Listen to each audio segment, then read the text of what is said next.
Namaste. I'm Rishabh, and in this episode, we'll try and enhance our understanding of Indian classical music much more than what it is right now. Right. So, in this episode, we'll try and understand what sum is. SAM, not SUM. Now, the sum is the first beat of a rhythm cycle. As simple as that, nothing more, nothing less. What does that mean? So, if I'm counting out a rhythm cycle, let's take a 6-beat cycle. How many beats will it have? 6. So, if we count it out 1, 2, 3, 4, 5, 6, 1, 2, this 1 is the sum. You can count out an 8-beat cycle 1, 2, 3, 4, 5, 6, 7, 8, 1. This 1 is the sum. So similarly, a 10-beat cycle, a 12-beat cycle, 14, 16, 20-beat cycle, all of these cycles will have a sum because we are cycling round and round and round. So each time it comes back round, we'll end up landing on the sum. So we've gotten that out of our way. Now, another very important thing. Let's try and understand why is the sum so important. Let's count out a 6-beat cycle, for example. 1, 2, 3, 4, 5, 6, 1, 2, 3, 4, 5, 6, 1. You see how there's an involuntary emphasis on the first beat? Even if I don't exaggerate and pronounce the 1 loudly, you'll still be able to feel it inside. 1, 2, 3, 4, 5, 6, 1, 2, 3. It's this visceral feeling of this impending event that, all right, the first beat is about to come. And what is the first beat? It's the sum. It's pretty much like when you listen to an EDM song, I think, and the drop arrives. It's not the drop that leads to the build-up. It's the anticipation of the drop, the bass drop, as it's called in EDM music. It's the anticipation of the drop which leads to that build-up. And then finally the drop comes. It's like catharsis altogether. Similarly, in classical music, each time the sum comes, it leads to a sort of a musical release, so to say. So 5, 6, 7, 8, and 1, 2. It's this impending sort of thing that, all right, the sum is coming. Now this is classical music, right? The sum, the first beat, is everywhere. Every kind of music that has a rhythm cycle underneath it or accompanying it will have the sum, will have the first beat, of course. It could be Indian music, it could be non-Indian music, it could be rap, definitely rap, because rap is so much rhythm. Rock, pop, everything will have the sum to it. It can have different names. It can have no name, but it'll still be the first beat. So for example, you can pick up a ghazal. तुमको देखा तो ये ख्याल आया. Could you understand where the sum was? Let me sort of exaggerate it and then show it to you. तुमको देखा तो ये ख्याल आया. It's on the ya and it's inbuilt. To make it a little more simple, it's where the beat begins from. It has to begin from the first beat. तो ये ख्याल और एक कुड़ी जिदा ना मोहब्बत गुम है गुम है. On the first, गुम है, nothing. गुम है, nothing. गुम है. That's the sum. It's as simple as that. Now, if you can understand this, you can also understand जा जा रे अपने मंदिर जा रे. You see how there's an emphasis on the ma of mandir. अपने मंदिर. Or you will also be able to understand सखी मोरे रूम झूम सखी मोरे रूम झूम सखी. You see how there's emphasis on the sakhi or the sa of sakhi. Sakhi more room jhoom sakhi. There's emphasis on the sa of sakhi. And similarly, there'll be different parts of different bandishes which fall on the sum, which fall on the first beat. Now the question arises, how do we make sense of all this gibberish? Sum, the first beat, this and that. How do we make sense of it? Why is it done? Why is the sum given so much importance? Why does it have so much wazan or weightage? Or why does it automatically assume weightage in the rhythm cycle? 1, 2, 3, 4, 5, 6, 1, 2. Why does it automatically gain weightage? It's because of this, and especially in classical music. Remember the example that we just took of the ghazal? तुमको देखा तो ये ख्याल.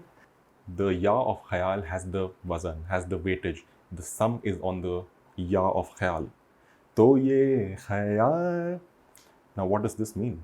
It means that the sun can start rising from the west, set in the east, but the ya will always, the ya in this case, the ya of khayal, will always, always, always fall on the sum. Nothing can change it. Now, let's come back to classical music. Remember how we were singing the mukhra, the first part of the lyric, improvising, singing alaps, singing tans, fast combination of notes, slow combination of notes. Then we were coming back to the mukhra. Similarly, just like we saw, the ya of khayal was falling on the first beat. Similarly, a part of the mukhra or a letter of the mukhra, much like the ya of khayal in the ghazal that we took, a letter of the mukhra will fall on the sum. Now, this can never, ever, ever change. Remember how we talked about 95% of the concert is, or the recording is spontaneous. It's on the spot. It's improvisation. Everything is improvisation. This is one of those things which you cannot change. This cannot be messed with. One part of the mukhra will always, always fall on the sum. I'll give you a quick example and see if you can make some sense of this. So let's take the example of Rag Bhim Palasi, sung by Pandit Jaitirth Mevundi in the previous video that we saw. So it was Ja ja re apne mandirva. The mukhra is Ja ja re apne mandirva. The ma of mandirva is falling on the sum. I'll repeat it. The ma of mandirva is falling on the sum. Apne man. You see how there's a sudden emphasis on the ma of mandirva. Not before, not after. This is the magic of sum. Now, what is the importance of this? I could put this emphasis anywhere. I could put it on the fifth beat. The fact that it's the first beat itself is an emphasis. But the main point is, we were improvising, coming back, improvising, coming back. Improvisation is you as the artist exploring the rag for your audience through various note combinations and emotions, and just emoting yourself through the rag. You're exploring yourself.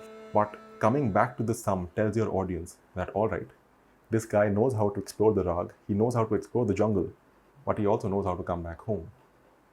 The sum is an indicator of whether you as an artist can explore, improvise, and then come back from where you began. And it keeps on coming back every cycle. 1, 2, 3. Suppose a 16-beat cycle, which is the most common cycle. So 1, 2, 3, 4, and onwards. 9, 10, 11, 12, 13, 14, 15, 16, 1, 2, 3. This will keep on going. This will keep on going. And it's upon you, the artist, to sing the mukhra, land on the sum, improvise, then again sing the mukhra, again land on the sum. You have to keep 1 year out for the tabla, because 1, 2, 3, 4, 5, it'll keep on playing. And the rest of you has to focus on your improvisation, the rag that you're singing. So your focus has to be on point. And by chance, for example, if I sing Ja ja re apne mandirva and I land the mandirva or the ma of mandirva on the second beat, or maybe on the 16th beat, 1 beat before, that means I've messed up, because I cannot mess with whatever it is that lands on the sum. I cannot mess with it. I cannot make it land on the 3rd beat or on the 14th beat. That it doesn't work like that. It has to land on the 1st beat. And that is the importance of the sum. If all of this is gibberish to you, but you still understood the example of the Bollywood song or the ghazal that I just sang, then this will also make sense to you, I promise.